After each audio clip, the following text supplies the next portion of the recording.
morning, good afternoon, good evening, and good night, wherever you are around the world, and welcome to another episode from the Grandstand. Tonight, we're looking at the first 3 rounds of Supercars actions from Sydney Motorsport Park, Symmons Plains, and the Australian GP. We're going to travel over to Pakistan with Australia for the cricket and take in some of the action over there.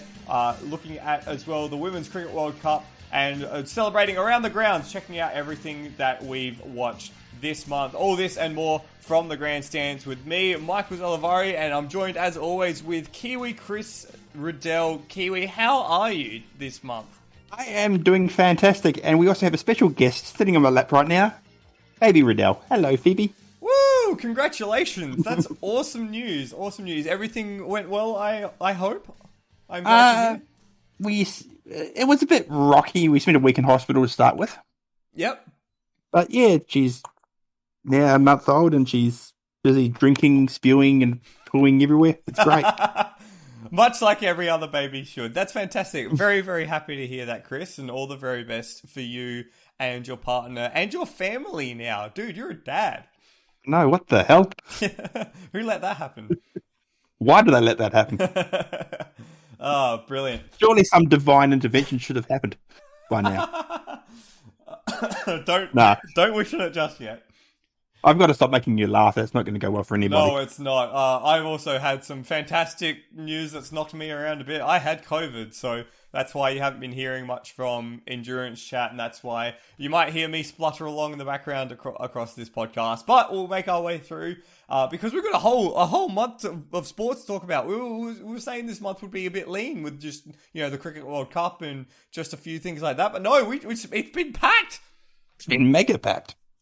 And as well with us missing last week, we've got another round of Supercars to talk about. So that's 3 rounds to start the season, and already we're starting to settle into a trend. We'll wind ourselves back to Sydney for the 5th round at Sydney out of 6, and I mean they ended up being good races, mostly because the weather did the thing where it rains. But it was. My opinion was that Sydney's just got a little bit tired. What were your thoughts on the race weekend at Sydney? Thankfully, it rained and not Noah's Ark us. That's true. Which was on the cards for a bit. I actually enjoyed the weekend's racing. It was a good way to start. Yes, I get your point about being over Sydneyed. But at the same time, I think it worked well. At the end of the day, I thought the racing was really not bad. It was great to see some of the new names really make a name for themselves, make a statement, and some teams who you expect to do better than they did absolutely have a near. Yeah, well, I mean, that's classic. Tickford at Sydney Motorsport Park? They just can't seem to get it together, can they? They cannot. But we should probably talk about the main talking point, Mr. Van Gisbergen. Yes, that is the title of the show at the moment, Mr. Van Gisbergen, because after pulling a great strategy play by the team in race 1 to go with the 3-stop strategy versus the 2-stop, he had a freaking nightmare in the second race, qualified down the order and ran off the road and was on the wrong tyres, was a lap down at one point, and ended up finishing 6th. Like, how does that even happen? If your bad day has you scoring 120 points for finishing 6th, you've done all right. Yeah, that's not too bad a day, I'll say. And it just seemed to be that he could do no wrong that weekend, even with the problems that he had in qualifying and falling off the track, to come back and finish in 6th. Yeah, a great result. Also, race 2, Chaz Mostert winning race 2 as well we'll come to it later, but I thought that was going to be a great 2-horse battle, with a great start of a 2-horse battle for the championship this year. And the first time, in fact, when we were leaving Sydney, that the championship leader had not been a 888 or a DJR Team Penske car for, I think, 6 years or something along those lines. Well, yeah, it would be Scotty Mac, St. Gizzy win it. Yeah. Quite a long period of time. So good for Mostert to get that one under his belt. There was a few other hero drives on the Sunday as well, with the rain really affecting how everything went. Will Brown up 15 positions after starting 25th. 23rd rather, and Tim Slade up 14 positions after starting in 24th. So good signs for them in the early stages of the championship. On the other hand, Tickford missed out on a podium across the whole weekend, and in fact, Cam Waters had to struggle from the back of the field in race 1. It isn't seeming to gel together for Tickford at all. Around that track particularly, but also just in general. Well, yeah, around that track. I mean, last year they had so many issues around that track, but we've seen it with the other 2 rounds that we'll talk about. They've gone, like you mentioned in the Bathurst show last year, full Tickford. Yeah, never go full Tickford mode. Full Tickford mode has been engaged. And I don't really know where they go from here, because they've got 2 very young chargers in Thomas Randall and Jake Kostecki that they're expecting to be like the next generation of the team. You've got the old head in James Courtney, and you've got the one leading the charge in Cam Waters. But at the moment, Waters in the championship, where even is he? He's not. I don't even think he's in the top 5. I'm just trying to bring it up now, but the Cam Waters' biggest problem at the moment is he's doing Shane Van Gisbergen and things, but too much, and punting people off and causing issues. And well, okay, we'll talk about this when we get to when we talk in depth about Tasmania. There's just one more thing I want to talk about Sydney. A shootout on either day. What were your thoughts on that? I think in general shootouts are overdone. I like the spectacle of a shootout, but on rare occasions, like Bathurst, obviously. And I think you should save it for the special events and don't do multiple shootouts in a weekend. I definitely agree with the second point. Don't do multiple shootouts in the same weekend. Like, even when we used to have Adelaide, it used to be the shootout was for the Sunday and the Saturday was just a regular qualifying. I think that if every event is a spectacle, then none of them are a spectacle. Like, you get what I mean? If you try to make every event the main event, then that it kind of loses its purpose. And I feel like that's where they're at with the shootout at the moment. Yeah. Go to look back, Cam Waters had an 11th and a 4th from Sydney, so he finished that, I think, 6th on the table. Yeah. After the first round. Full Tickford. Full Tickford. When you look at their other drivers. Yeah, well, I mean, exactly. What about the race round 2 in Symmons Plains? The return to Symmons Plains for the first time since the old pandemic started. 3 races across the weekend, a 2-day event, so really cramming all of the event into some very short order. What did you think of the return to the Apple Isle, the return to the lamb chop? I think it just showed how much we missed it and how brilliant the racing is down there. It is pretty nice, isn't it? It doesn't look like much. It's a pretty unassuming track, but they really put on a good show. Yeah, I mean, they do. Some people have been making noises that, hey, there goes the streaming baby. Speaking of making noises, that supercars don't necessarily give them the full proper, I guess, a run of it because of the support categories, because they had Tassie tin tops and Aussie racing cars, and I think they could do more about it that. But I think it still makes a great 2-day spectacle. I certainly get that perspective. I think at the moment it's still hard with everything coming back, full speed. It is hard to get people to commit to not just doing an interstate event, but also doing an interstate event where they're going to have to ferry their cars across as well. Yeah. I don't have sympathy for those arguments so much. I do think back to a few years ago where they had Australian Superbikes as part of the card, and that would be cool to see again. Yeah, either way, it was pretty cool. And something I really liked watching the Tasmania coverage is they really worked hard in filling the broadcast with interesting perspectives. So, doing a lot of work in explaining the track and particularly turn 4 and how much of an elevation change that has. Like, it's not super duper clear on TV, but when they actually did the feature on it and showed how much of a dip that is, they did a really good job of that. And then Larko is too good for Supercars. Larko is too good for anyone. Just give Larko the world, please, and let him explain it to us. Based on how he was explaining Formula 1 coverage, I'm thinking even Formula 1 he could be doing an amazing job of. I also think having Marcus Ambrose, Tasmania's hero, as part of the coverage for that stuff as well, as a masterstroke. But it's interesting you mentioned turn 4 because that was one of the big talking points out of the weekend.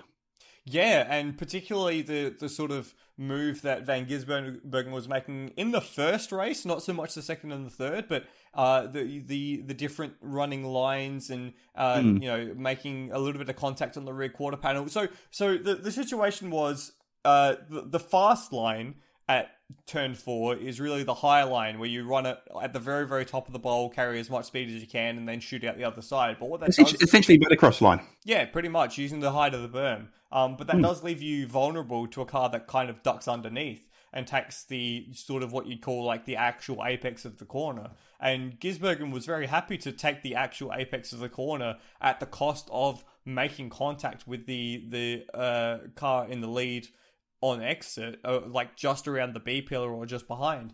What were your thoughts on that sort of habit and the run-on effects of the side draft and then making the move down at turn 6? I'm not convinced I liked it. I mean, Supercars has always taken a sort of bump and barge attitude to passing, and I think it was right on the edge of what was legal and what should be allowed.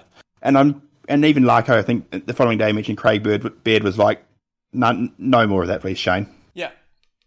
And I think that's the right call because if you start allowing that, then what's to stop people trying to do it, let's say, turn 7 Adelaide or, scarily enough, out of the Forest Elbow. Yeah, let's not see it out of Forest Elbow. I think the situation with turn 4 at Tasmania is that it's unique in that respect. I don't think there's any other real part of the calendar where you can get away with that sort of contact. Get away with it. Frosty tried the same thing with Scott Pye, and they didn't get away with it, and they ended up beating each other into the wall. Yeah, and didn't he? Was it Frosty who ended up stranded on the? No, Jack LeBrock as well later on in the race. He fell victim, ended up stranded, and able to move his car. His car was beached. Yeah, pretty much. So it is particularly a skill, and I think Van Gisbergen knows what he's doing when he takes that inside line, and he knows contact is going to be a consequence of it, but I don't think he's intending to make contact, if that makes sense. So he's intending to take that inside line, knowing that contact will be a consequence, but he is not purposefully making contact with the other driver. I think it's a little more deliberate than that. I didn't really buy that, and I mean, I know I'm a Shane Van Gisbergen fan, and I know that I have a bit of a bias there, but it didn't look like, for example, he was turning into the other car. It just like that was the space that he was in, and the other car was all of a sudden in that space as well. I don't know. I mean, we know he can do it without that because, you do that in a GT3 car, it's a much different story. Yeah, that's true. So we know he can do it without that, so I'm not sure it's necessary. But even being told not to do that anymore, it didn't stop him. He won the other two races anyway. He cleaned up the whole weekend. He took 3 wins in a row. And again, at that point in the season, after race 5, basically everyone had a bad race in the season, except, including Van Gisbergen, but his bad race was the 6th. Like, Mostert was struggling in Tasmania. Mostert had a shocker. Absolutely. A 23rd and an 18th. Yeah, an absolutely shocking pair of races. Di Pasquale had a race where he finished down the order. I think it was the last race of the weekend. No, he was well in the mix for the most part. Sixth in a podium in the last one, but nothing too dramatic. DJR, Will Davison had a shocking race too, but DJR really haven't been. They've been good, but they haven't had any luck or any driver skill go their way. They haven't had the cutting edge. Yeah. And I think that's the difference so far is that Red Bull, with Van Gisbergen in particular, has had the cutting edge every single time. And even when they haven't had exactly the car pace that they want, they've managed to find a way to win. And that was the thing that sort of happened in Tasmania. Van Gisbergen found a way to win every single race. And it wasn't even close. Yeah, and even in race 2, Brock Feeney, their rookie, second place. Yeah, and like, well done to Brock. That's a pretty big coup coming into the main game, not having ever seen Tasmania before, and getting onto the podium. And he qualified on pole that race as well, which is pretty wild. Yeah, not bad for a guy 4 races into his main game career. Yeah, exactly right. I do want to say big shout out to Matt Stone Racing to have both of their cars in the top 10 for the last race, and in terms of qualifying, and particularly the repair job that they did for Jack LeBrock, because the fact that they even got that car on the grid was an achievement in itself. I mean, in the end, it wasn't quite finished, and they weren't able to actually be super competitive. But the fact they did what they did, and Matt Stone, I think, have been one of the unluckiest teams of the season. Both their cars, Todd Razorwood and Jack LeBrock, have just had numerous issues, numerous incidents. One or both of their cars always seems to be broken. Like qualifying at Melbourne, they both bin their cars in the same session. Yeah, that was quite unlucky for the pair of them. Yeah, and when they're 10-minute sessions with back-to-back turnaround, back-to-back sessions. Yeah, but we'll come to that. But yeah, I thought Tassie overall really good weekend. Really good weekend, particularly for Van Gisbergen, who already left the Apple Isle with 67 points as a lead. So that was only going to get bigger once we got to Melbourne, where we had the two sets of two very good quick qualifying sessions, wherein even still Van Gisbergen missed setting a lap and finished one of the sessions without a lap time thanks to a red flag. But managed to get on the podium for that race regardless. Like, holy... that's 22 positions in 20 laps. And like, sure, there was some problem with the tyre, which I do want to talk about because I found that one very, very particularly interesting. But Red Bull just don't get it wrong. They just don't get it wrong. They made the right strategy call and it paid off. And like, not only did it pay off, but they managed to... But like Shane in particular managed to drive their way around a bad qualifying yet again. It's ridiculous. Yeah, and I think it gives me pause to reflect on a call I made at the start of the year saying that Triple Eight may take a few races to get into it with the new engineering crew and all of that. Nah. Not a chance. Not even a little bit. Like straight out of the gates, they've been like doing the 3-stop at Sydney straight away to really, mark that they had their heads in the game. Bam, straight away. Go to Tasmania, 3 wins out of 3, and then go to Melbourne, you qualify at the back of the grid and you get a podium for it. Like that is ridiculous. It's certifiably insane. Is that a word? No, it's not. Certifiably, absolutely it's a word. Is my pronunciation of it a word? No, it's not. And that was a story that kind of continued through the weekend. You had Gisbergen winning race 2 comfortably. You had Gisbergen winning race 3 comfortably. And the only blight on the weekend, and so far the only blight in the championship for Shane Van Gisbergen, was a tyre delamination after a lockup in the latter stages of race 4 that saw him drop down the grid to 20th. And like, that is the only problem. And even then, Chris, they still walked away with the Larry Perkins Trophy for being the best all-round on the weekend, because all of the other teams up and down the grid had a worse race than they did. Yeah, Chance Mostert 1, 2, a 5th, and a 22nd. David Reynolds 3 podiums in a retirement. And I mean, like, cool. Tim Slade was the other one who had a very good weekend. With 2 fourths and 2 top 10s. But even then, that's not quite enough for him to overthrow Van Gisbergen. Like they're unflappable. They cannot be flapped. They cannot be flapped. Actually, we mentioned David Reynolds. I wanted to shine a light onto Grove Racing. They've really impressed me so far the start of this year. Absolutely. Particularly since Tasmania. Yeah, absolutely. I mean, David Reynolds, he's currently sitting 9th in the championship, but that doesn't really reflect just how well they did in Melbourne. I mean, we did mention that they took 2 podiums for Reynolds in a 4th place. On top of that as well, they took a double podium with Lee Holdsworth picking up the pieces after Mostert and Courtney ran into each other. Yeah. I want to talk about that incident later as well. Another light I want to shine, Gary Jacobson. Absolutely. So how was Jacobson's weekend? So he had 3 results in the top 10. This is from Premier Racing in the Subway car. His best weekend to date in that team that, formerly known as Team Shitney. Affectionately known as Team Shitney. Yeah. So I think that's a sign that that Peter Zaveris, or however you pronounce his surname, I think I've been pronouncing it wrong. He's starting to turn that team around. And ignore Chris Pither, but there's just signs there. And it's just a shame that he was over in Perth drag racing. He didn't really get to be there in person for it. You say you ignore Chris Pither, but Pither's actually ahead of Jacobson in the championship at the moment. Yeah, that's because Gary Jacobson did not start. Ah, yes, of course. That was that in Tasmania? That was Tassie. Yeah. So it's been an interesting little start to the championship at the moment. And like, if you said to me that Van Gisbergen was going to qualify at the back of the grid on Saturday and extend his championship lead by the end of that race, like that's ridiculous. And that kind of goes to sum up, like, Van Gisbergen is the main character of the V8 Supercars at the moment. We're just kind of watching his story. That's what it feels like.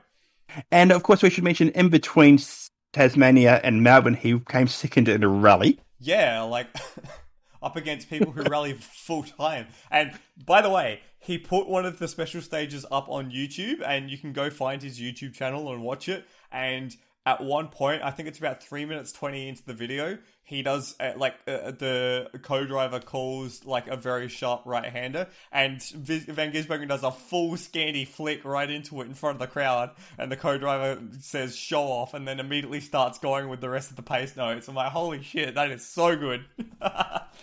We can watch that. Oh, definitely. Yeah, the sky's the limit for him whenever he decides to go overseas. And we're going to see him in a GT at Bathurst this year, obviously. We're also going to see him in the 6 hour. We're going to see him at Le Mans. Yep, definitely. In an LP2 car. I think it's a Ligier. No, he's in a Ferrari. No, you're right. He's in the Rizzi Ferrari. That's it. We talked about this. Yes.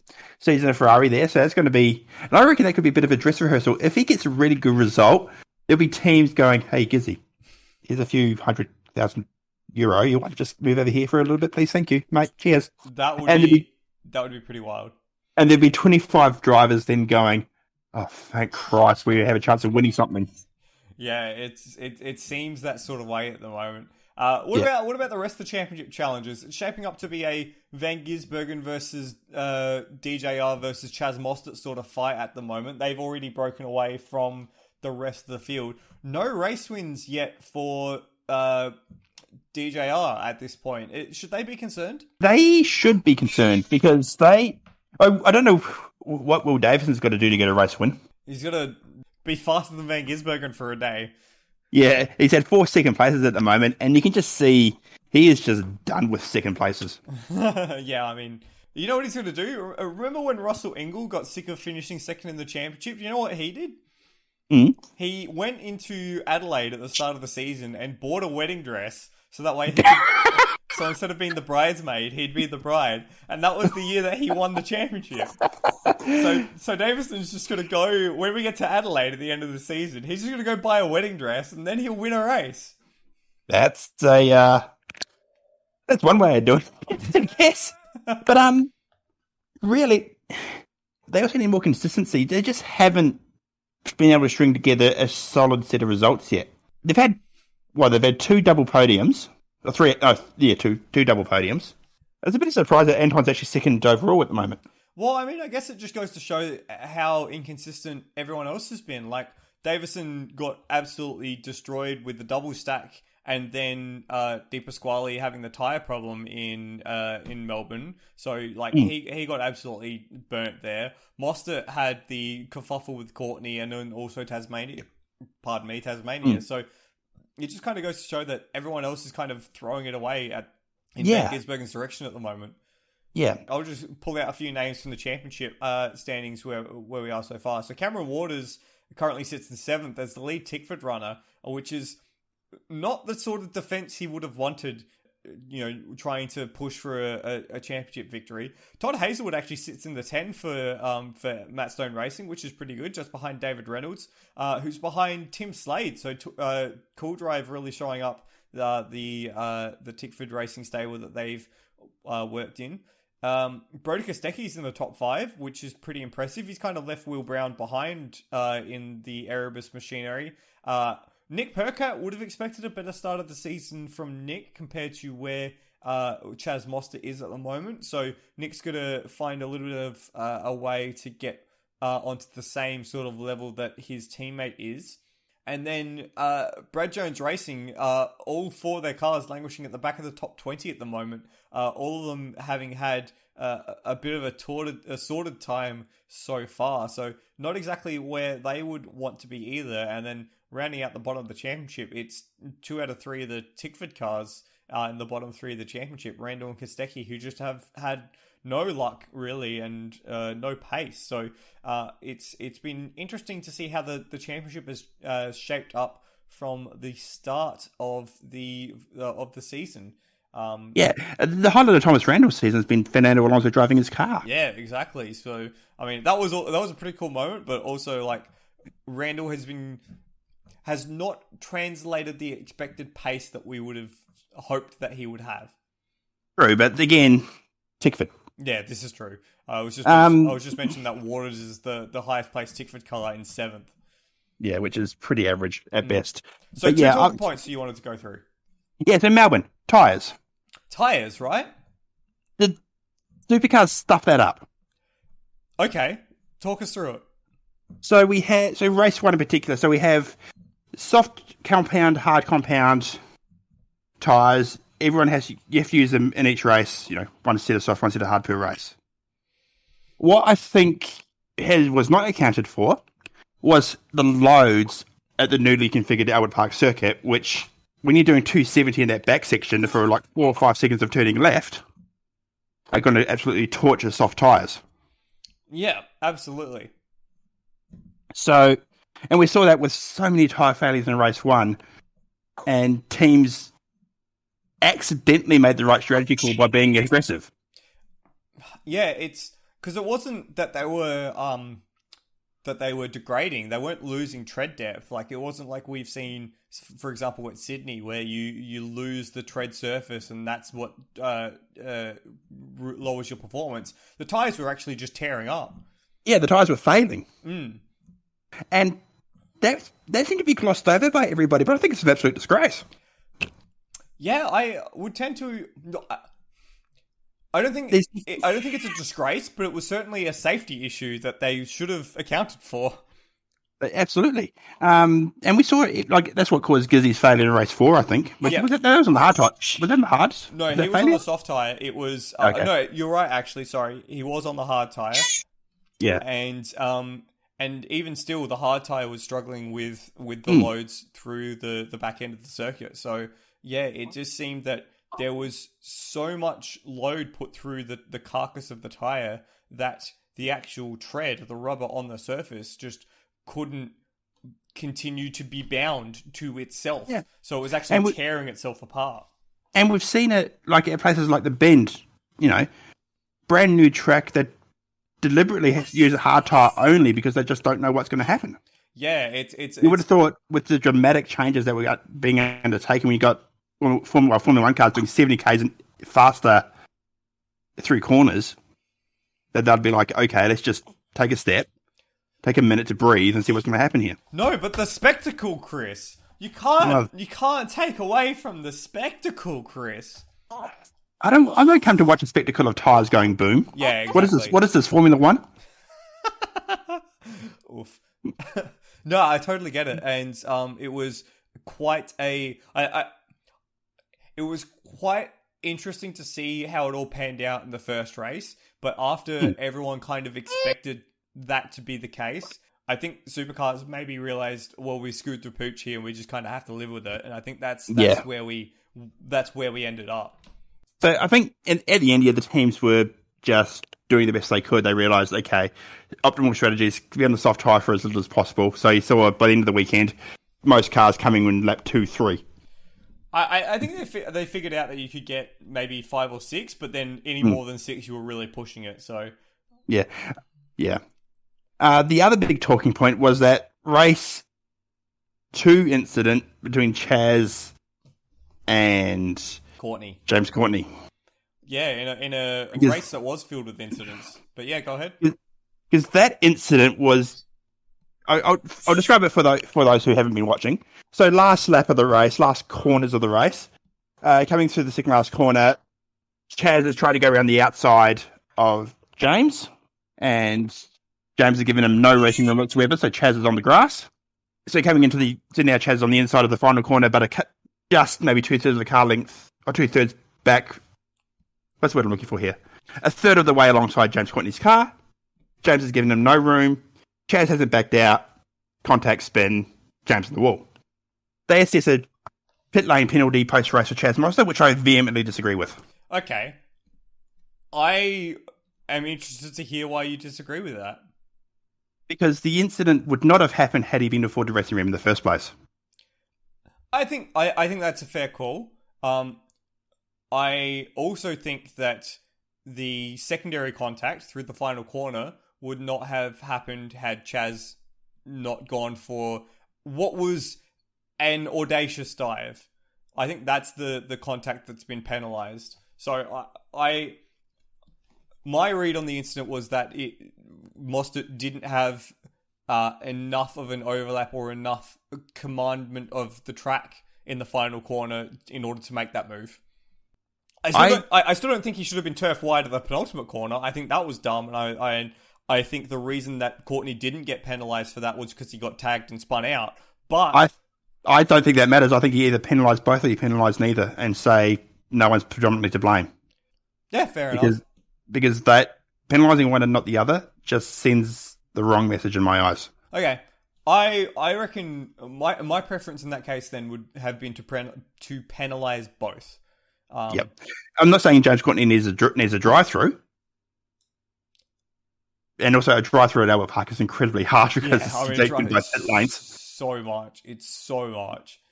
But maybe you could give James a 10-second penalty for being a bit of a twat, and Chazzy... A bit of a twat? I mean, in general. He just start every race with a 10-second penalty.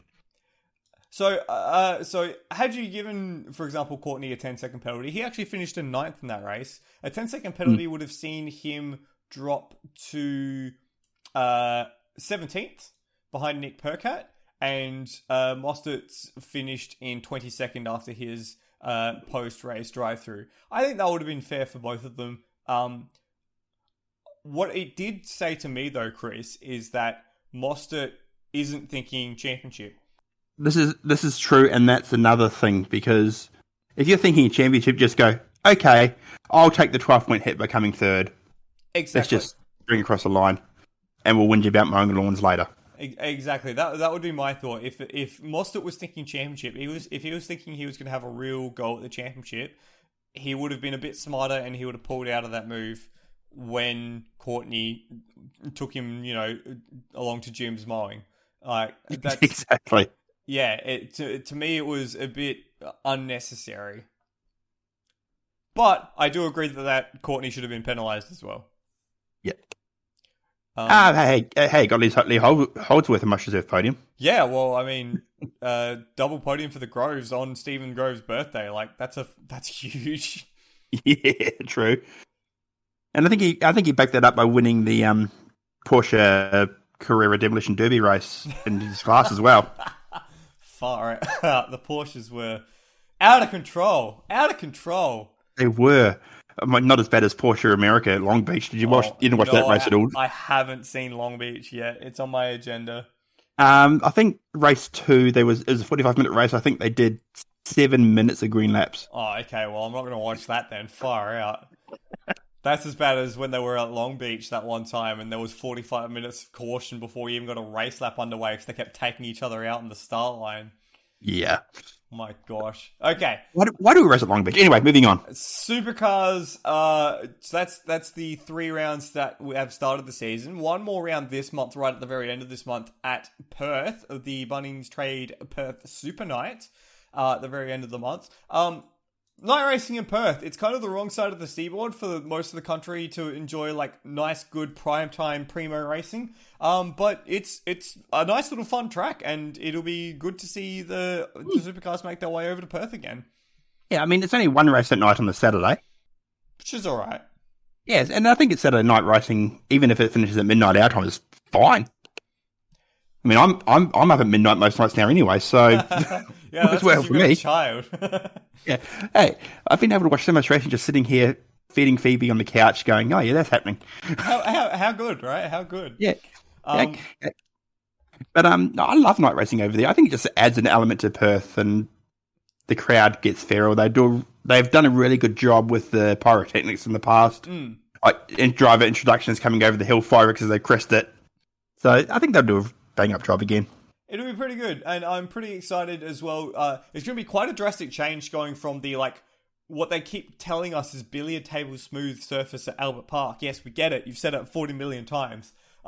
To the most abrasive track on the calendar over in Perth. That's going to be quite a change in surface for the teams. Yeah. I'm looking forward to it. I'm just want to check the Tyre rules for this weekend.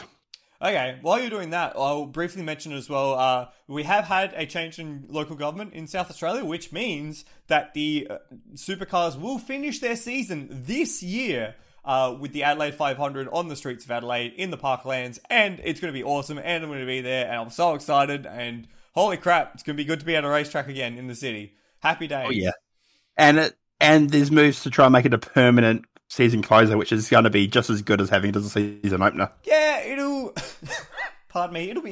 be different. I've only ever known it as the season opener, so I have sort of a bit of a mental inertia behind that. I do kind of like, I did really like Adelaide as the season opener because of how big a challenge it was. Like, you know, even Bathurst, when they did the opening round at Bathurst, it was like, oh yeah, you know, it's cool, but like, it's not Adelaide. You're not bounding over the curbs in 40-degree heat in the concrete jungle, you know, trying to outlast the circuit as well as trying to win a motor race, you know, and like Sydney didn't have that sort of feeling. So it'll be interesting whether or not they can kind of capture that with a new season opener.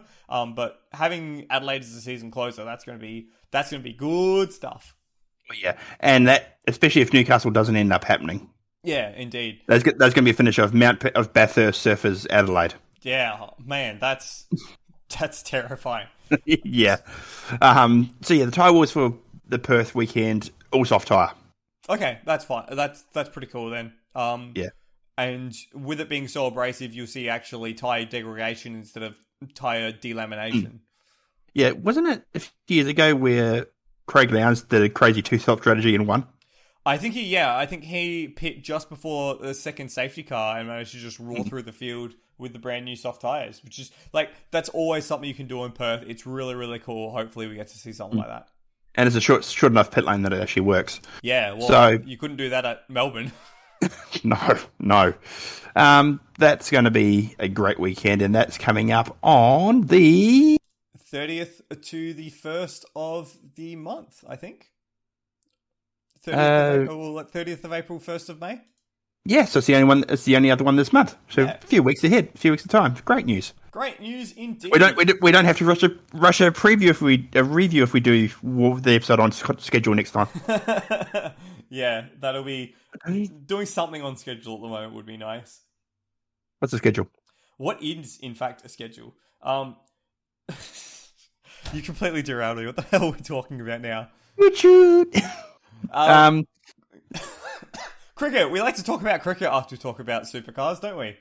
Yes, we do, and there's been a fair bit of that going on too. So let's talk first about the Australian men over in Pakistan. We built this up quite a fair bit last month, talking about the fact that it was the first tour to Pakistan in something like 25 years, something along those lines. We forgot to account for something though. What did we forget to account for? We forgot to account for the fact that the pitch makers over there were auditioning for their roles as runway builders in Melbourne. Yeah, it felt a bit like that. It was... They basically played on 2.5 roads, effectively, for the 3 test matches. Rawalpindi was basically road Pindi. There was, 14 wickets that got taken across the whole test match? It was so stupid. It was basically like the fast bowlers acting as bowling machines. It was...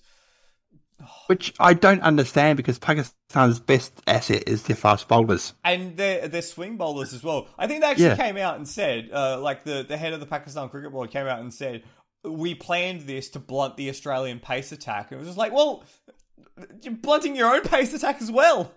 Yeah, what Idiots. Do you do? Yeah. I mean, it didn't help because they still didn't win the series. No, they didn't. They did it dumb. Thanks for spoiling the ending as well, by the way, Chris. All right. So like 14 wickets throughout the entire test match. They and it wasn't even like an interestingly high scoring test either. Like Pakistan were going at like 2.5 runs and over for the first 2 days. Like that's so boring. So boring. Yeah. What was it? It was 476 for 4. 459, that's what Pakistan. Australia 459 all out. And then Pakistan's second innings, 252 without loss. I think at that point the Australians were just like, yeah, whatever, we don't care. Like, there's not going to be a result. Yeah. Like you look at the bowling card for the Australians, and like as well, like Australians only took 3 actual wickets because they had a run out as well, which was like admittedly really really good, but like it was just they got nothing from the pitch. Like, yeah, if you should be getting run out in test matches anyway. So, how's this for a bowling card? So for the second innings, Australia bowled 77 overs, so like almost a day's cricket. They're 3 frontline bowlers: Mitchell Starc 7 overs, Josh Hazlewood 5 overs, Pat Cummins 4 overs. So between them, they bowled like 16 overs. That's like not even half a session. Yeah, Nathan Lyon bowled 52 for the match. Yeah. Oh, in the first innings. Yeah, in the first innings. The second innings, he bowled 26. Marnus Labuschagne bowled 15. Travis Head bowled 13. They were just like, yeah, we'll throw the ball to anyone. Usman Khawaja bowled 1. So what we're trying to say here is that it was a farce. The first game was basically a farce. Yes. The second game had a bit more going for it, with Australia electing to bat first or getting told to bat first. I didn't quite know who got the toss. Australia chose to bat first. Piled on the runs. Basically, everyone got a start except for Labuschagne, which was kind of disappointing for him. And actually got some reverse swing happening and managed to take into the second innings a lead of 408 runs. 408, Chris. But that raises the question. What is the question, Chris? You have a lead of 408 runs. You got your opponents out inside 53 overs. There's 15 overs left in the day. Why the hell are you batting again? Exactly. Why? And this is kind of like... So there is this mechanic in cricket where if you have a big enough lead in the first innings, you can tell the other team that they have to bat again next. So the idea is that you just bowl them out twice very quickly. The threshold for that in a 5-day game is 200 runs. So Australia was done with that. If you got 400 runs on the board, you can enforce the follow-on. And in fact, it was only the third time in Test cricket history that a team with a lead, pardon me, of more than 400 had not enforced the follow-on. The last time was also Australia, but against England in 2006 at the Gabba. And we all know, for the Australian cricket fans in the audience, how that series turned out. It was 5-0 Australia. It was a good time. Mm-hmm. And then the time before that, I think England... it was some match in like the 50s where England had a 500-run lead in a timeless test where like they wanted to score at a 1,000-run lead or something stupid. So ignore that time. Yep. But it kind of begs the question, Chris... What is the point of the follow-on anymore? Like, I mean, is the follow-on something that ever happens? Well, when was the last actual follow-on we've seen?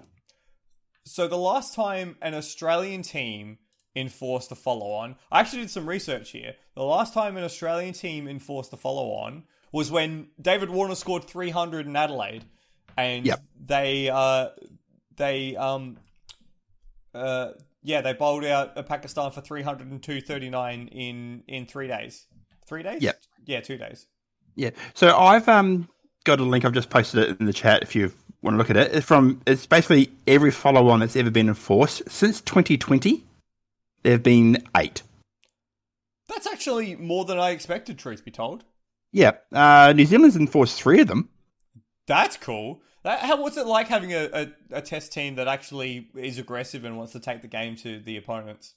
It's all right when they're not losing to Bangladesh. Oof. Which is, funnily enough, who we most recently enforced a follow-on against. Even Afghanistan's done it once. Oh, wow, really? Against who? Zimbabwe. Oh, well, there you go. That makes sense. Because if you enforce a follow-on, you have a 1% chance of losing the match. Yes, and what you're really doing in that case is you're really telling your bowlers that you trust them to get the wickets. And when you have 15 overs to bowl before having a night's rest, you've only bowled 50 overs, your quickies are pretty fresh. You're asking to do another 4 to 5 over slog and have a good night in the spa drinking champagne ready for tomorrow. Maybe not champagne. Yeah. But it's the perfect time to do it, and they didn't, and it bit them in the ass big time because they battered the second innings with no enthusiasm, well, with no real drive. No real drive, yeah. And they only ended up scoring 97 runs in that second innings. I mean, they did declare, so it wasn't. It's still only going at 4s. Yeah, they didn't really push the game. That was the issue I had. They didn't really push the game forward, and in the end, it almost came back to bite them. Like Pakistan weren't too far away from actually winning that game. They were only about 60 runs away at the end of the game, which isn't a lot, but they really didn't push the game forward, and that was the issue that I have. I think the more interesting fact for Pakistan is they batted out 170 overs. Well, okay, I've got 2 stats here. The first one is that Pakistan's second innings, 171.4 overs, was only 9 overs shorter than the entire Boxing Day test last year. Bloody hell. Right? And that was 3 completed innings. So that's crazy. But they basically, pardon me, they basically batted a whole test match themselves. The second crazy stat is that since the turn of the century, since Steve Waugh's time as captain of Australia, Australia has enforced the follow-on, I think it's 14 times. So 8 of those were Steve Waugh himself. So and in that as well, there was a quite famous loss after enforcing the follow-on in I think it was whereabouts was it? Kolkata, where where Ganguly and where Dravid and Laxman was Dravid Laxman, yeah. So absolutely went mental. Yeah, so like it happened once. Pardon me. And like that was an awful time, and very much like lightning striking's twice sort of moment. The thing is though, since then, Waugh enforced the follow-on, I think, 7 more times and won 7 games. Ricky Ponting had the chance to enforce the follow-on, I think, 12 times through his tenure. He did it... let me count them up again. 1, 2, 3, 4 times. So he did it 4 times out of his however many chances he had. Since then, Australia has enforced the follow-on 3 times. So Michael Clarke did it once in England in his last Test match. Steve Smith did it once. Tim Payne did it once, and these guys have had like 8 or 9 opportunities each to enforce the follow-on. So really, it strikes me that no one wants to enforce the follow-on anymore because they want to just keep batting, or I don't know, give their bowlers a break. But the bowlers don't really need a break. It just like not after 50 overs. Yeah, like is the follow-on dead? Is the follow-on dead, Chris? The follow-on is very dead, I think, unfortunately, because look, it is dead. Teams generally now are beholden to sports scientists, it seems, and they're like, oh, you can't bowl more than X number of overs, and we need to give these guys a rest now. So this test proved it. Even if it's the only decision you can make, they're not making it. Yeah, The bigger question for me is how do we fix it? Because I think it's an important thing to have. Oh, it's an important thing to have because it's an aggressive strategy. It really pushes the game forward and kind of grinds the other team out. And like, as you said, there's like a 1% chance that you lose after you enforce the follow on. So like, why wouldn't you take that chance? Yeah. Even drawing is a 1 in 5 shot. Yeah. And most of those would be affected by weather anyway. So exactly. Following on because they've quickly gone, okay, we've set 100 runs in 10 overs. There you go. Good luck. Yeah, so it just seems a bit perplexing to me that we saw that. Anyway, last test of the series was really interesting though. Oh, last test, the third test was actually great viewing, and for a while there, I was thought all 4 results were possible. It certainly was for a little while. I was a bit put off in the first innings watching Pakistan bowl, bowling pretty much a metre and a half outside leg stump for a good period of time while Usman Khawaja and Steve Smith were in. That wasn't enjoyable viewing, truth be told. That wasn't, and then Australia did the same tactic. To be fair, Mitchell Swepson was aiming at a patch rough. Yeah, that's true, and actually turning it towards the stumps as opposed to the Pakistan spinners turning it away. That was incredibly negative bowling, and that's, I mean, I don't think there's much you can do about that. But because you can't really say, I mean, you can't bring in like the leg side wide rule you have in one dayers because that's ridiculous. I think it's actually ridiculous in one day cricket as it is. So it just seemed it came to me that it indicated to me that Pakistan were spending more energy trying not to lose the series than they were trying to win the series. And when it came to batting, that kind of rung true when like Cummins and Stark found their rhythm, found some reverse swing and just tore through them, like just completely. Well, yeah, 9 wickets between them in that first innings. Yeah, they went absolutely rampant.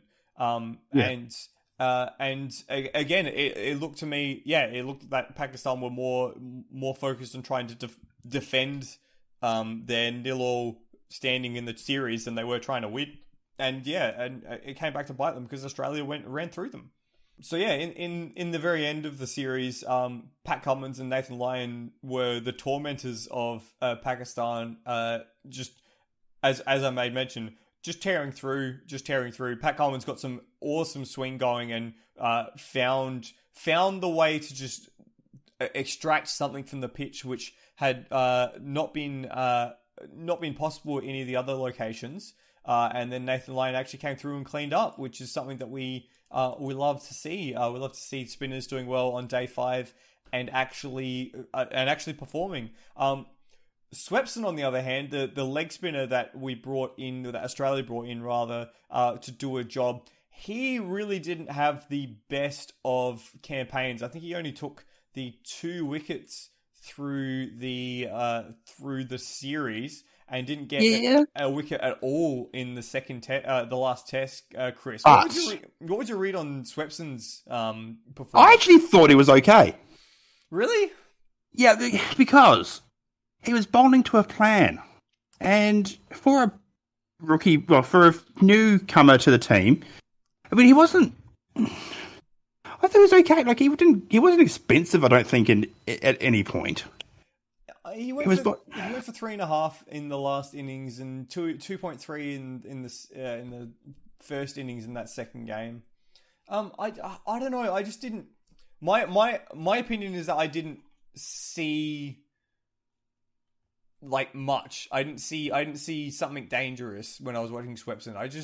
Yeah, but I have a feeling that people said the similar thing about another leg spinner who played his first game and got carted a bit, didn't do too well. I mean, and he turned out to be one of the best of all times, the best of all time. So I think we owe him a bit of time at least. He's worked bloody hard to get here. I mean, certainly he's worked hard to get here. I just don't think. I don't think an average of 133 after 2 games is all that good, unfortunately. I Yeah, look, I'll reserve judgment towards him a bit more. Yeah, okay. Like, I'll 100% agree with that. I just didn't... I didn't see anything that excited me. I mean, of course, he did have an absolute dolly put down late in the first set. Exactly. So, I mean, if you got Steve Smith fielding some of your catches, of course Bonifig's going to be taking the massive hit. He had a shocker in the field. He did. I think he was saying that, like, because the pitches were so dead, he had to field so close, which made any edge a lot harder to get a hold on. Yeah, I can see that. Yeah. Another person who had a shocker was Marnus Labuschagne. Yeah, like one of the best test batsmen in the world at the moment. He had nothing the whole series. I think Fox Sports rated him a 1. Yeah, I think he deserved a 1 as well. Yeah, which is crazy. But yeah, so that last game ended up with a Australia victory. I thought it was a really enthralling last day of play. It was quite good as well. There was a bit of time pressure, but Australia kind of always had it in the bag. Yeah. And you just got that sense that when Pakistan got 5 down, it was just, yep, it's coming. Yeah, indeed. Good series in the end for Australia. The one days went the way of Pakistan, but the T20 went to Australia. The thing that really struck me, though, was just how good spirits the games were played in. There was this moment between Warner and Shaheen Shah Afridi, who's about 8 foot tall, where they're trying to size each other off and then laughing it off. All the fans were very appreciative to have the Australian team. The Pakistani habit and ritual of writing signs and at the game and presenting them on camera, great. That was good fun. What was your favourite sign? Oh God, there was one about pronouncing Labuschagne's name, I think, and that was just brilliant. I'll find it now. I think my favourite was Starkey Beauty, Cummins You Cutie. That was a brilliant one. Here we go. Hey Marnus, how to pronounce your last name? The video on cricket.com.au didn't help. Nice. That's pretty funny. There was a political one with the Khawaja Pakistan needs. It was from Khawaja. And the Khawaja Pakistan has some politician. Oof. Because, of course, Khawaja was born in Pakistan, isn't he? Yes, and he got a century, which would have been super emotional in that last game. And he got player of the series as well, because he scored something like 500 runs, which was pretty impressive. Very much so. All in all, good tour. Yeah, great tour. And I think there's other countries now eyeing off Pakistan because of how successful logistically this was. They're going, okay, Pakistan's a viable tour destination again. Yeah, it's like we can do this and we can make it work. I think New Zealand's lining up something. New Zealand's doing crazy things at the moment. Didn't you just have the Netherlands in New Zealand for a one-day international tour? Yeah, New Zealand won all 3 games, but still having Netherlands there is great. New Zealand are going old school with their tour coming up. I think they're going to England, Ireland, Scotland, and the Netherlands. That's pretty cool. So that's pretty amazing. It's just, the more we get these associate nations on board in these tours, it's just, Australia needs to do it more, but it's just great to see. Yeah, I'm 100% down. I love seeing the variety of players and cultures playing cricket. It's really, really cool. Yeah, agreed. Another cool variety of not really cultures playing cricket, but personnel playing cricket is the women's game. The Women's World Cup was on during the month, and we briefly mentioned it last episode that it was coming up, and boy, it was a cracker of a tournament, wasn't it? It's from the first game, all bets were off. It was just a great tournament. I mean, I think there was a sense of foreboding about how the end result was going to be, but the games we saw, I think, the first thing I want to talk about, New Zealand were disappointing to the extreme from my point of view. But that first game, Windies, New Zealand, that was absolutely epic. Dude, that set the tone for the the tournament, right? From the outset. It was a shame that the host nation didn't get over the line at the very end, but the fact that the West Indies were under the pump, defending a total that was subpar and just managing to bowl their way out of trouble again and again. And how about the balls on Deandra Dotton to be like, I've not bowled in any of the last 8 games we've played, but I'm bowling the final over when we need to defend a target, and nothing's going to stop me. And she did it, and like it was She did it brilliantly. Yeah. And this is from the Windies, who I don't think are that well regarded in the women's game. They're pretty well regarded in 2020 cricket, I think. Pardon me. But as a one-day team, they're a bit hit and miss, and I think you can describe their tournament as a bit hit and miss. But the thing was, when they hit bloody hard. They hit hard. So not only did they beat New Zealand, who were the host nation and firmly up as one of the favourites, they also completely destroyed England, who capitulated, chasing a modest total. They the West Indies had no right to win that game, but they just bowled their way out of trouble and found a way to win something against an eventual finalist. And it really set up a difficult run for both England and New Zealand to get into the finals.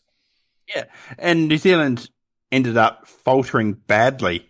Got destroyed by Australia. Yeah, we did that.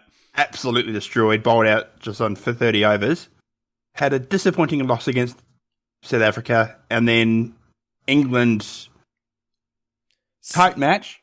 England snuck over the line, and that ended New Zealand's chances. And that was the thing. That was basically set up as a mini quarterfinal because both teams had lost a lot of early games and needed to find a way back into the tournament, and that was the avenue that England ended up taking. Chris, for sure disappointing for New Zealand as the host nation to get knocked out. What do you think this means for the New Zealand women's cricket team? Are we expecting to see a sea change in their personnel over the next few years?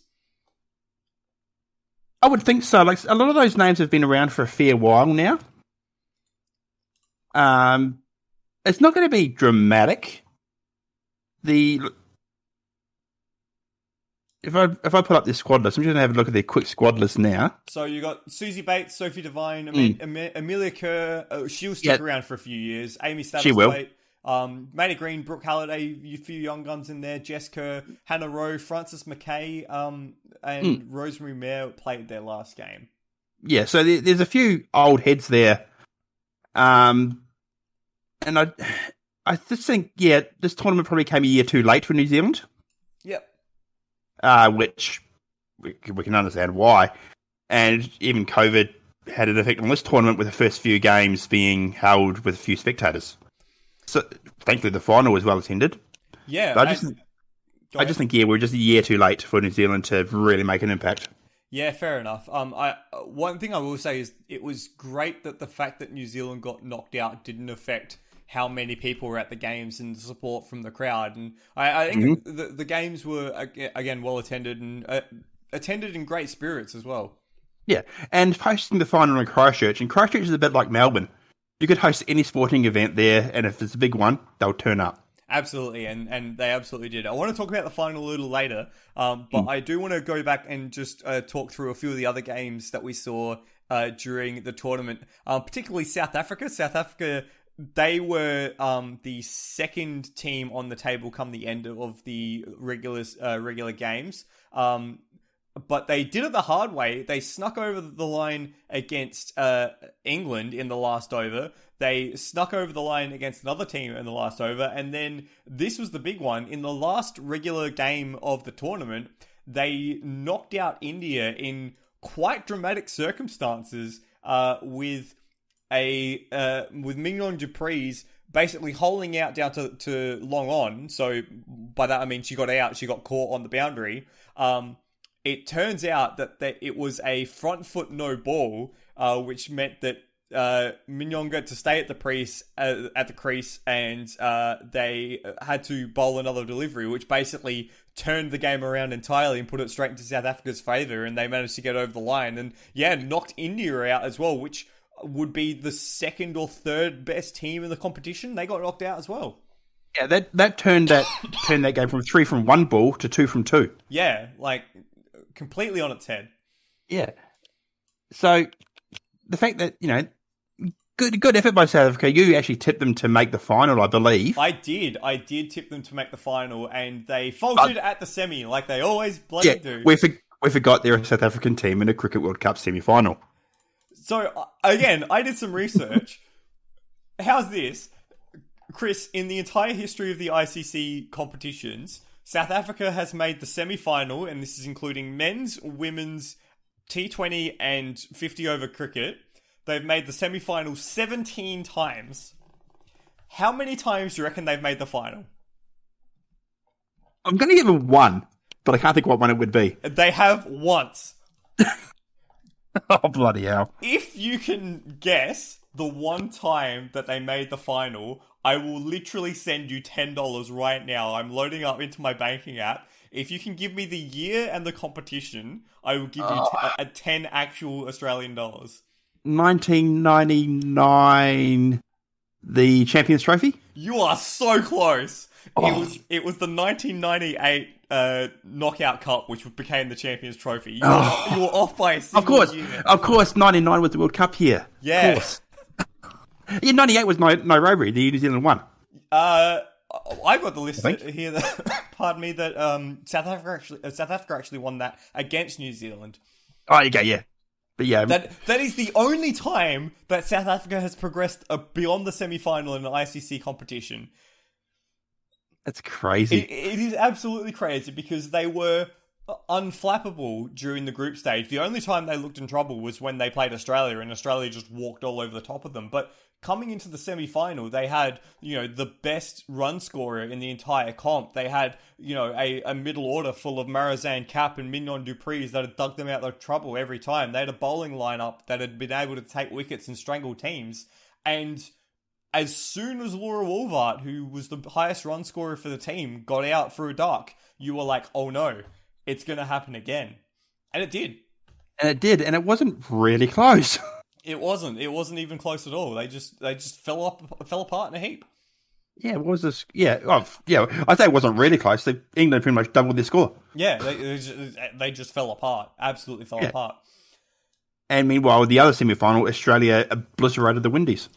And the Windies were hit and miss that entire tournament. They were incredible against some good teams and just abysmal against some other teams, including Australia and including Bangladesh, which actually opened up the door for the likes of India and England to get back into the finals. So they ended up getting lucky with a point given for a rain-out for an abandoned game that actually got them over the line into the finals. But I mean, they got over the line to get destroyed by Australia. And that was kind of the theme of the World Cup, wasn't it, Chris? Yeah, the final match really matched how the tournament had gone. Australia batting first. Alyssa Healy. Holy cow, that was an innings to behold. Absolutely. I had a friend around. We just watched that in absolute awe. And it kind of followed the similar sort of trend because we'd seen throughout the tournament Rachel Haynes be the one to accumulate at the start and let Alyssa get herself in. And then once Healy got in, she exploded. And 170 in a World Cup final, that's the highest score in a World Cup final, men's and women's, ever. What is it about that power couple, Alyssa Healy and Mitchell Starc, performing World Cup finals? I'm getting sick of it. It's great, isn't it? You better hope that their kid loves cricket. Oh God, if they turn out going, I hate this cricket game, I'm going to go play netball. I'm sure they'd be dominating, but might get disowned in the meantime. Exactly. But yeah, it was just an absolute, pardon me, a demolition display from Alyssa Healy, and it really set the game up. If you set something like 350 in a World Cup final, you're really going to be hard to beat. And despite the efforts of Nat Siver, who scored 2 centuries against Australia in the tournament without getting dismissed once, was not enough to overcome the Australian juggernaut. You can't define that average. Well, yeah, absolutely. You can't do it. It's impossible. Yeah. But she was the only shining light. Like, there was no other score above 27. She just needed someone to stay with her. And that was the thing. I remember saying to my mate that if we get Siver, we're just going to run through the rest of the team. But as it happens, Nat Siver, she was, I think, England's best batter throughout the entire tournament. And the fact that she managed to be not out against Australia twice is pretty impressive. But in the end, we didn't need to get her out because we just got everyone else out instead. Yeah. And in the end, in the end, easy win for Australia. I did want to ask you, though, I was thinking about this. How gutted would you be if you were Annabelle Sutherland? Less gutted than I'd be if I was Grace Harris. Okay. So Did why are you asking wrong? that? Why are you asking Did that? I get my player wrong who stood aside for Elise Perry in the final? No, you got that exactly right. Yeah. So Who, who what? Elise Perry ended up having to do absolutely nothing. Oh, she did. She scored a few quick runs at the very end. So the context is Elise Perry, the best all-rounder in cricket at the moment. She injured her back in the late part of the group stages. Didn't end up playing the semi-final. Ended up getting picked in the final as a batter only, so no bowling. And at the expense of Annabelle Sutherland, who is an all-rounder who kind of feels the same sort of role as Perry. One thing that has struck me about this group of the Australian girls, and will continue to be something that I admire, is the fact that even though there is competition between each of them for their spots, they all seem to want a common goal. They don't, not that they don't mind if they don't get picked, but the understanding is we are picking the best team to give us the best chance to win this game or this tournament or this cycle. So your, like, not necessarily your chance will come, but your chance will come, if that makes sense. Yeah. That makes sense. So I guess, I mean, like, Australia dropped the second best bowler in one-day internationals in Jess Jonathan for half the tournament. True. And they dropped Darcy Brown for a few games. They dropped Megan Shute was the only one who played, or the only bowler who played all the games. Sutherland played a few games. Carey played a few games. The only Wellington played 2 games when they played 2 spinners. The only player who didn't get a game was Grace Harris, and that was because she was the backup batsman, and none of the batsmen had any problems. So, basically, it was just Australia's unit, 15 players, just far too good, and I think we all knew that. Well, I mean, and as well deserved World Cup. And what's it been like now? 5, 6, 7 years of total domination by these Aussies? It's been 4 years, so a lot of this has been built up off the loss in the semi-finals in 2017, where we should have won that tournament. It's Australia, we should win every cricket tournament, but we lost in the semi-finals, and that kind of kick-started the reinvention of the Australian team. Since then we've played, I think it's 38 one-day internationals, and they've lost 2. Which is ridiculous. It is a little ridiculous. It kind of had this inevitability of, 8 teams play each other for a month and give the trophy to Australia at the end, because that's kind of what it felt like. And, as well, just to put into context how dominant this team is, Australia is missing their lead spinner in Georgia Wareham, their lead fast bowler in Taylor Vlanemic, and their lead spin bowling all-rounder in Sophie Molyneux. So there's 3 people who would walk into any other team in the entire tournament who couldn't play for the Australians because they were injured. And yet, Australia were just still good. Yeah. Phenomenal. And congratulations to them. Next World Cup, I believe 2026? Or was it 25? It might be 25 because of the getting back on the cycle. Yeah. Pardon me. Getting back on the cycle again. 2025 World Cup of cricket. Just doing a quick Google because this is preparation. I do want to give a quick shout out to Sophie Eccleston of the English team, who was the leading wicket taker for the tournament. She was spinning rings around every team that wasn't called Australia. Mm-hmm. Including taking 6-for against the South African team to get them through the semi-final, which is pretty impressive. Very impressive, I think. And it was just a good tournament all around. Chris, what was your sort of moment of the tournament, do you reckon, if you had to go back and pick one? Look, I'm just going to be lazy and just pick that final of the Saheli. Seriously, I can't go past that innings. They're just like the best. I reckon that's the best innings I've seen in the women's game. You know what? It would certainly be up there. I reckon it would certainly be up there. I'm struggling to think of anything better. To do it in a final. Yeah, that's the thing that really sets it apart for me. To do it in a final. Yeah, I don't know what it is about Australians in finals. Just step up to the plate and just do something phenomenal. We just know how to win, man. We just know how to win. I'm personally sick of it. It's a habit. I think for me, my moment of the tournament was, I gotta say, this is gonna sound really, really bad. South Africa versus India. the absolute theatre at the end of that game. That was incredible. The tension, because India were ahead of the game. Then there was a 17-ball innings from one of the tail enders for South Africa that brought the run rate back. Then there was the tension, are they going to get bowled out? Are they going to get the runs? Oh no, that's out. Wait, it's a no ball. That flips the table. It was just cricket at its very best. And unfortunately for India, they got knocked out because of it. Great tournament. Watch women's cricket. Just watch more cricket in general. Yeah, 2025 likely to be in England. Yep. So we've got that to look forward to. And there's actually a new tournament in 2026 as well, which is a 6-team tournament. I think they call it the Women's Champions Trophy or something. Oh, that would be interesting.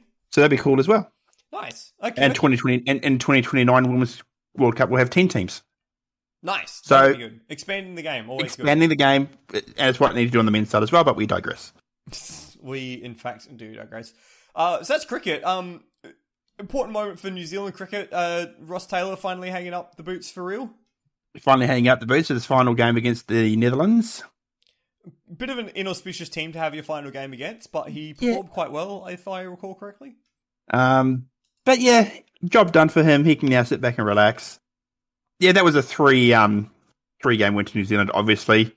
That final game, he scored 14 from 16. Okay. He actually had a pretty meager tournament, in all honesty. He had scores of 1, 16, and in the first game he had 11. Okay, maybe not the finish to his career he was hoping for. No, and I don't think he got the ball in that game either. Oof. What else has been happening around the grounds, Chris? What have you been keeping track of that you want to just share with us to finish off? Well, I've been keeping an eye on Super Rugby, as I've alluded to last podcast. We're about halfway through the season now. Ooh, and we're at a really interesting phase now because we've had 7 or 8 rounds, depending if you've been affected by COVID or not. And after this weekend's matches, we start to get into the Trans-Tasman clashes. Ooh, that'll be good. And that's when we start to figure out where teams actually sit. Because if you look at the ladder at the moment, it's pretty much New Zealand team, Australian team, New Zealand team, Australian team, group down, like that. Yeah, with the two Pacific Island teams at the bottom. Yeah. So, and that all starts with the Super Round in Melbourne in a couple of weeks. So that's going to be really where we see what's what. Form teams at the moment look like the Brumbies from Australia. So they're taking the Capital Territory and Northern New South Wales region. Yep. And Auckland Blues and Canterbury Crusaders from New Zealand as well. So who do you reckon is actually the stronger on each side of the Tasman at the moment? Do you reckon the New Zealand competition is a bit stronger or the Australians? Watching the games I've seen, and it's hard to judge because I think the Kiwis have had the stronger opponents. Okay. Like the 6 New Zealand teams seem to be stronger than the 6 Australian teams as a whole. So I think the New Zealanders will come out on top. But wouldn't be surprised me if, say, the top Aussie teams take out the Kiwi teams that are towards the bottom of the table, like the Highlanders and the Hurricanes. Okay, yeah. The Hurricanes and Moana Pacifica actually have a game to play tomorrow to catch up from when Moana had COVID. Yeah, okay, because I can see that they've only played 6 games. Yeah. So who do you follow? Who's the team that you're pulling for? I'm from Canterbury, so the Crusaders. So, and if you look, I'm presuming you're looking at the table. Yeah. Brumbies are on 31 points. They've played 8 games, won 7. So if you adjust that for the equal number of games, they are pretty much on the same number of points as the Blues, Crusaders, and Reds. That's 2 from New Zealand, 2 from Australia. So it's actually very tight across the top there. Yeah, and I think a lot will happen in the next few weeks when we start those Trans-Tasman games. Fair enough. Is there a final series that gets played afterwards, or is it just the league? Yeah, this is the other thing that irks me a little bit. It's a top 8. Oh, yeah. Well, I mean, that's pointless, isn't it? A top 8 in a 12-team competition. I mean, I understand why they do it, because if you have a top 4 or a top 6, there's potential that you have 4 or 5 teams from one country in that. Yeah, okay. But like, if it's a top 8, you're only knocking out 4 teams. It kind of you're spending so much time just to knock out 4 teams and then go into a knockout system. Yeah. The other round that I'm really looking forward to, 13th is the round 13 on the 14th of May. That's when the Fijian Drua take on Moana Pacifica in Parramatta. Ooh. There may be blood. Oh, really? If you've ever watched the Pacific Island Rugby International, they go hard. Oh, baby. That's going to be good. They're both at the foot of the table. They will want the pride of winning their first game against each other. It's in Parramatta, which means you're going to get 25,000 fans going nuts. I'm so looking forward to that game on the 14th of May. Nice. That sounds sick. Okay, we'll keep our eyes out on that one. I watched the end of the biathlon season at Oslo Holmenkollen, which was pretty sick. Of course, the sprint, pursuit, and mass start to finish off the championship. Shout out to Norwegian Petrolhead and WBD Shumi, who were there and took a lot of photos for me, which was really exciting. It ended up being, unsurprisingly, Quinton Firmae who took the overall for the men, and it was Marte Osbu Roiseland who took the overall for the women. Just make that name out of a Scrabble bag. Yeah, I know, right? It's just a mess of vowels in the middle. Get this though. So in biathlon, they have a globe, so like a championship for each individual discipline.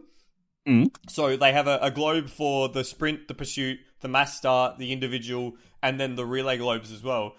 So the situation was on the last day that Elvira Erberg, who was second in the overall, she had finished second in the pursuit globe, second in the sprint globe, second in the individual globe.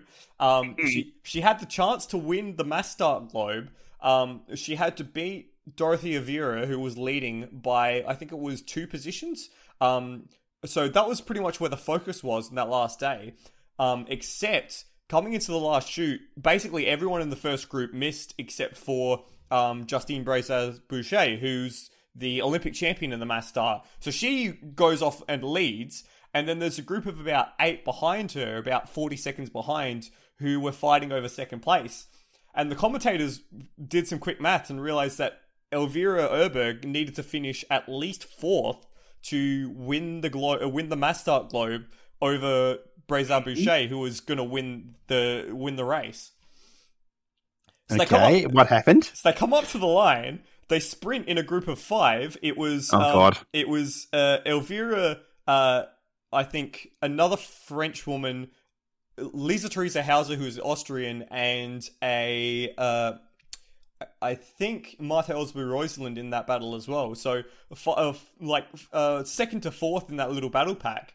And they all throw for the line, and it was the second Swedish woman, Lynn Persson, who beat Elvira on the line to take 4th position and relegate Elvira to 5th, which means she lost the mass start globe. Oh my god. And so is there now one less Swedish woman in the world?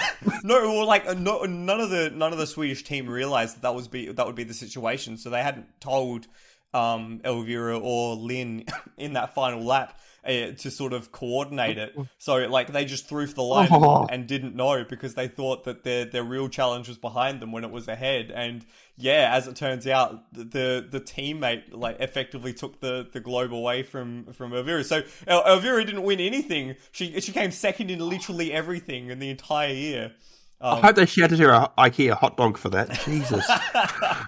God. Yeah, it was quite funny on the last day to watch that all happen. But, great competition. Next year it's going to be a 10-round championship going to all of the cool stadiums. So I might even try and get over to Oslo and hang out with some people. That would be the dream. So yeah, happy days. Happy days on the snow. You really want to go to Oslo? Look, I want to go hang out with some people to watch some biathlon. I want to watch biathlon live. I'm not a huge fan of snow. I'm not a huge fan of the cold. But we shall see. You want to go to Oslo? No way. Fuck's sake.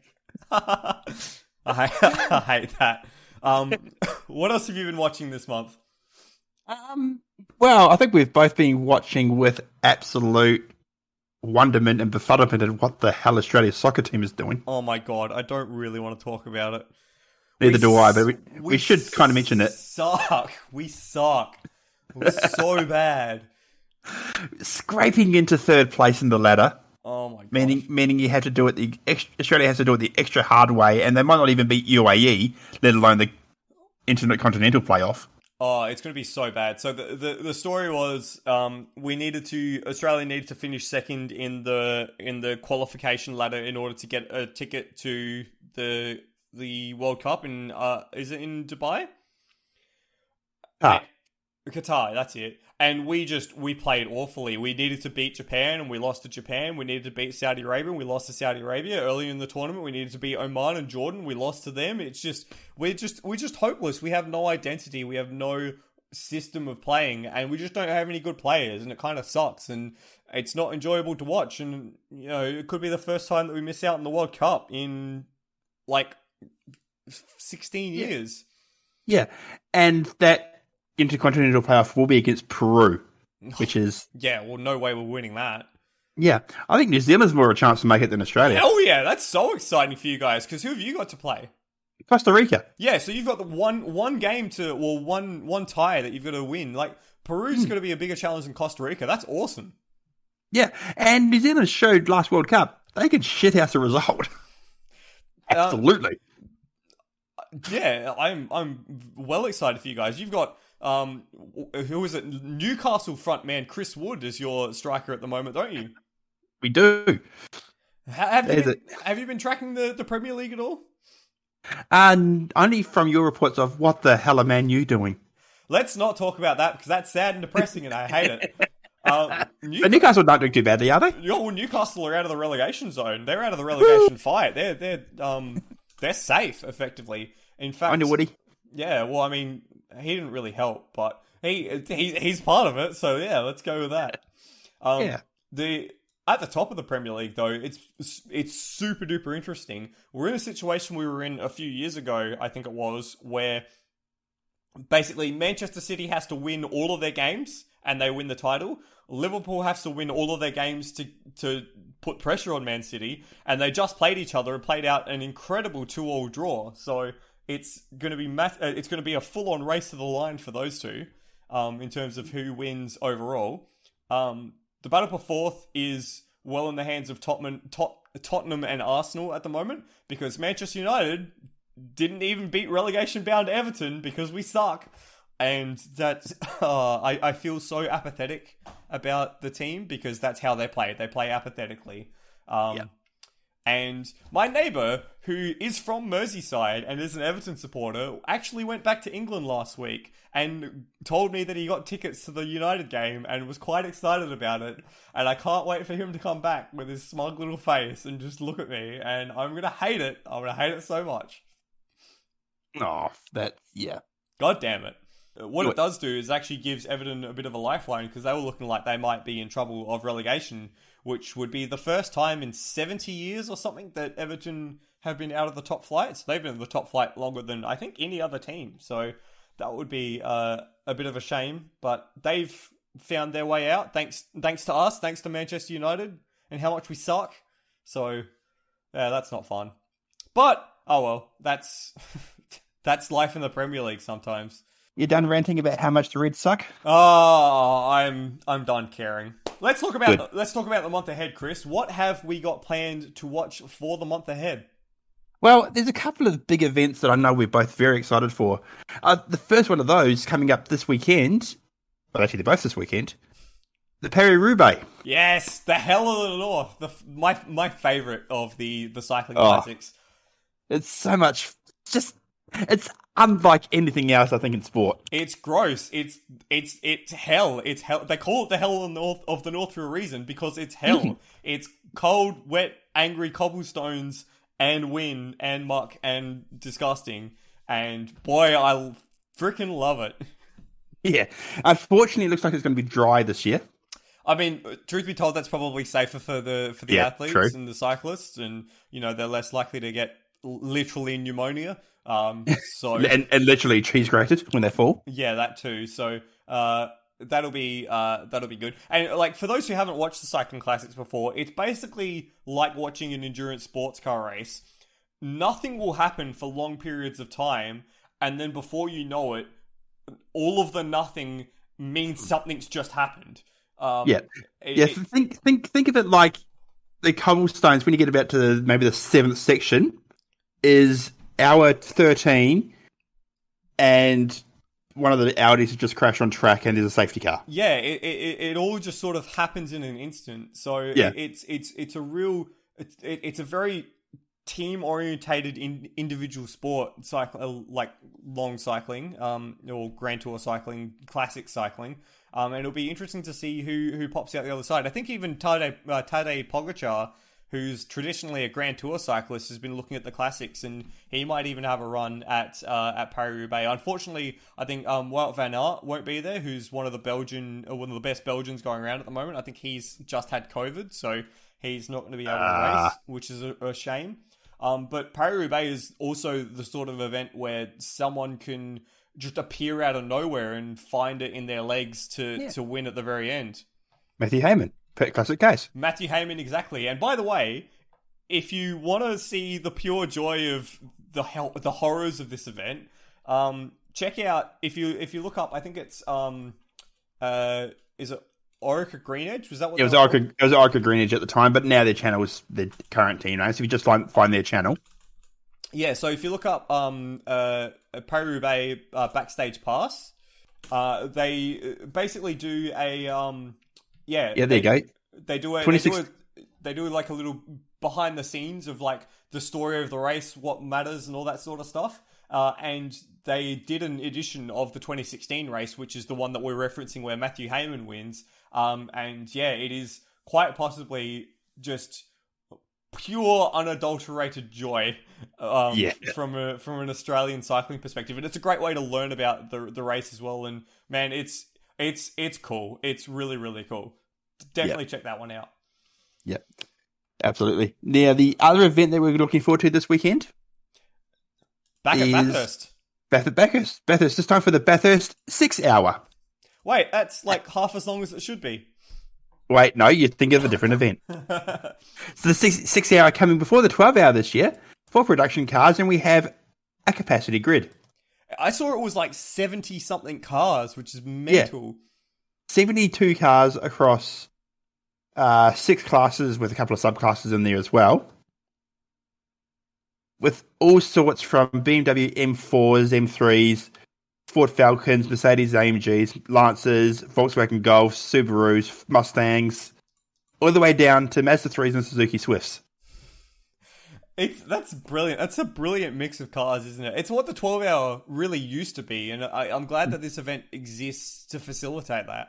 Yeah, and because this happens over Easter weekend, and because there's no supercars competing, we get some really interesting names appearing on this entry list. Like, say, Shane van Gisbergen?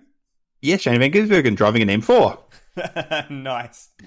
Tim Slade driving an M3. Will Davison driving an M3. So what you're telling me is that you want to be in a BMW? That's why they created X Class. For the BMWs? Basically. Yeah, fair enough. If it's wet, then you might see an A-Class car, which is where you get your Mitsubishi Lancers and your four-wheel drive cars come to the fore a bit more. Yep. Will Brown's having a go in a Mercedes AMG A45. Nice. With Mark Griffith, sorry. Yes, Mark Griffin of Australian GT series fame. Yep, and there's some young bloke by the name of John Bell racing a Ford Falcon in that class as well. My word, that's a throwback. Yep. Tim Blanchard's having a race in a Ford Mustang Mark 1 as well. Sick. And Grant Denyer and Tony Quinn, which I think we might take out the A2 class. And, like, Grant Denyer, Tony Quinn, they're pretty big names in Australian motorsports, aren't they? Now, there's a car here, number 95 in the A2 class, George Madecki, Marcus Ambrose. Nice. So, and then you get down into the C-class cars, the D's, E's. It's just a great, fun race. I love it. It is really just like a smorgasbord of different machinery, different production car machinery, taken to Bathurst for the 6 hour rather. So it's good to see. It's good to see that event live on as the sort of postscript to what the Bathurst 12 hour once was, before it became the GT3 monster that it is now. And yeah, it's good to see so many interesting, cool names on that grid. Like, honestly, that's awesome. Yeah. And then you have, the guys who just, this is their big race for the year. They just throw everything they have at it. And it's also a big weekend of racing as well. It's not just the 6 hour. They also have TCR there. There's a support category. The Trans-Ams. HQ Holdens. Historic touring cars. And if you don't have a Hyundai XL, what's the next worst car you can go racing in? Oh, a mini challenge? Nissan Pulsar. Oh, no. Oh, yuck. Oh, seriously? The MRF Tyres Australian Pulsar Racing Association. Yuck. I hate it already. So yeah, that's going to be a cracker weekend. I'm keen. That'll be a nice postscript to Easter lunch, and then roll straight from that into Paris-Roubaix.